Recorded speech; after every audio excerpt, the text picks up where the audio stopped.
Think of the best place you can get an amazing slice of pizza. Just the best, juiciest, most delicious slice you could think of. Where on earth is that slice? That's right. Italy. New York. It's New York. Italy. Dude, shut up. Recently, Kelly and I set up a trip to go see friends in New York. This is Kelly, by the way. I don't think I've introduced her to you yet. Kelly, meet subscribers. Subscribers, meet Kelly. We're gonna go see friends. It's very exciting. Yet there was one thing I had on my mind for this trip. Pizza. I see in media all over the place. Hey, New York slice this, New York slice that. I'm walking here.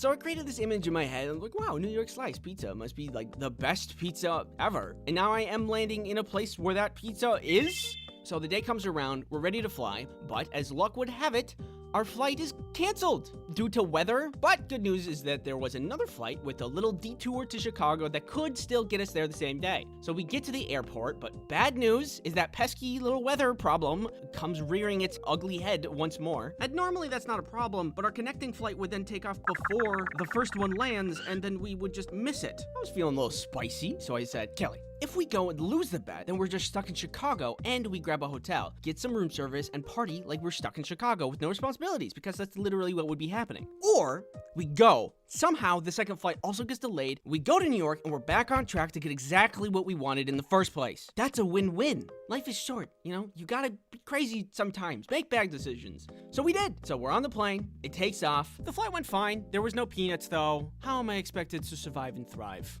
in these conditions? We land and our second flight is delayed, but it's on the other side of the airport. It's leaving in like 45 minutes and we're on the back of the plane. So we have to run. And while we're running through the airport, we're like taking wrong directions, getting lost. Kelly's bag actually bursts open. Oh God! And when we finally find our gate, we're actually 20 minutes early. And then some guy laughed at me. Turns out we didn't need to run at all. I was sweaty, tired, embarrassed, but you know, I didn't care. Pizza's on the way. I feel great. And the trip isn't even over yet. The plane had even more complications, if you can believe it. But hold on, I need to be somewhere. I'll be right back.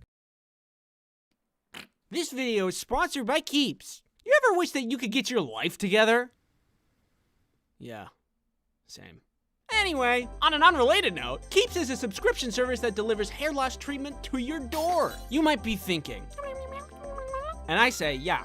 Good question. All Keeps treatment plans are doctor recommended and delivered straight to your door at about half the cost of a traditional pharmacy. Also, Keeps has an award-winning all-natural thickening shampoo and conditioner system that makes your hair strong and robust. Keeps has a network of medical advisors, prescribers, and care specialists that you can contact, and they can support you with whatever hair goals you may have. Several people who have witnessed users of Keeps have survived. Here's what they have to say. They had great hair. Hair loss stops with Keeps. To get 50% off on your first order, go to keeps.com/ice cream sandwich or click the link in the description. That's KEEPS.com/ice cream sandwich. Keeps. Buy Keeps today and I'll let you keep your life.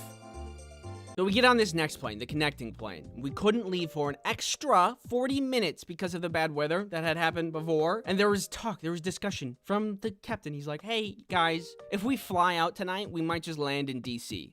Which, you know, not what I paid for, but I guess it is the preferable option, all things considering. Eventually, things cleared up. He's like, okay, let's go. What? Then there was like a shift change in the pull crew, so nobody was present to move the plane to the tracks runway. So we were just stuck, like...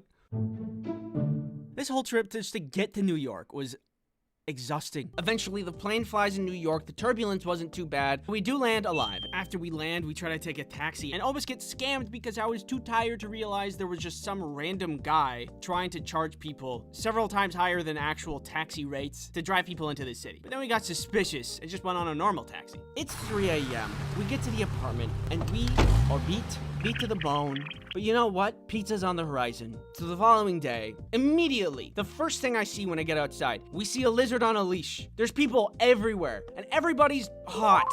It's insane. The most I can dress up is like a shirt, maybe break out my nice jeans if we're really going out. But the people in New York, they're like two ends of this fashionable spectrum. They're either fashionable gods that just walked off the runway, or they just like got run over. which can also be considered fashionable. Generally, wherever you walk in New York, you're walking over trash, but then you turn to your right and it's the most pristine, pure store that you've ever seen. It was the most contrasting place I've ever been in my life. There was no middle ground for anything. But all in all, I'm really charmed by New York. And it took a couple days after we arrived. But we think after a day of touring, maybe let's get some drinks and then go eat that pizza. Get that New York slice. And I'm ready for it. We find this pizza place, almost literally a hole in the wall. And it's everything I imagined. There was this good amount of wear and tear, no door, and no wider than 2 people laid sideways. Look at the signage on this thing. I immediately fell in love.